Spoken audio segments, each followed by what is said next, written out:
Disagreement তো থাকবেই, সবাইকে একমত হবে? একমত হবে না।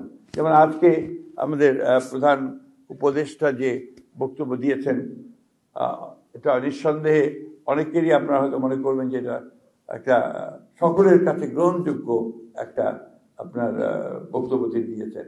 কিন্তু এর মধ্যে তো দ্বিমত থাকতে পারে, আপনার অন্য মত থাকতে পারে, কিন্তু মূল কথাটা হচ্ছে যে আমরা যেটা বুঝি যে অতি দ্রুত যেটা ঘোষণা হয়েছে ইতিমধ্যে যে 2026 সালের ফেব্রুয়ারি মাসে একটা নির্বাচন দিয়ে আপনার জনগণের একটা পার্লামেন্ট নির্বাচন করা, এবং সেই পার্লামেন্টই জনগণের সমস্ত অমীমাংসিত যে আপনার ইস্যুগুলো আছে সেই ইস্যুগুলো নিয়ে আলোচনা করে তারা সেখানে সুনির্দিষ্ট একটা সামনের দিকে এগিয়ে যাওয়ার পথ বাড়তে দিতে পারবেন।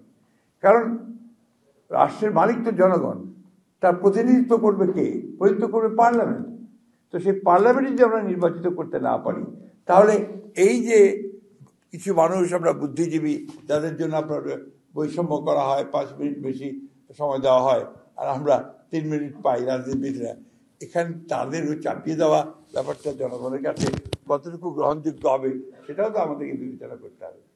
আমি একটা কথা আপনাদের খুব পরিষ্কার করে বলতে চাই, খুব জোরে সরেই বলতে চাই, এই আনুপাতিক প্রতিনিধিত্ব, প্রপোর্শনাল রিপ্রেজেন্টেশন, এটা কিন্তু আমাদের দেশের সাধারণ মানুষ কিচ্ছু বোঝে না।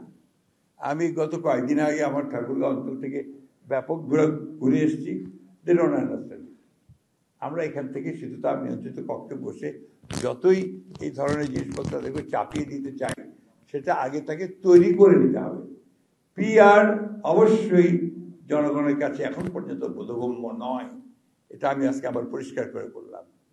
এটাকে বোধগম্য করার চেষ্টা করতে হবে এবং তাদেরকে বোঝাতে হবে।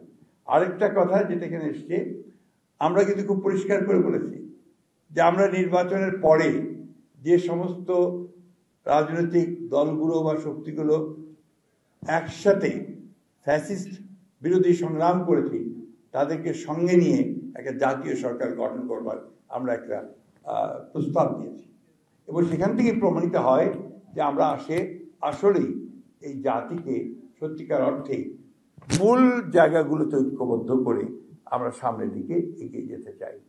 আমার মনে হয় যে এই বিষয়গুলো আমরা যদি সবাই অনুধাবন করি, উপলব্ধ করি, তাহলে নিশ্চয়ই আমরা আমাদের সামনের দিকে এগিয়ে যেতে পারবো। এবং আবারও রিপিট করতে চাই, পুনরাবৃত্তি করতে চাই যে নির্বাচনই একমাত্র বিকল্প একটা গণতান্ত্রিক ধারায় ফিরে যাওয়ার।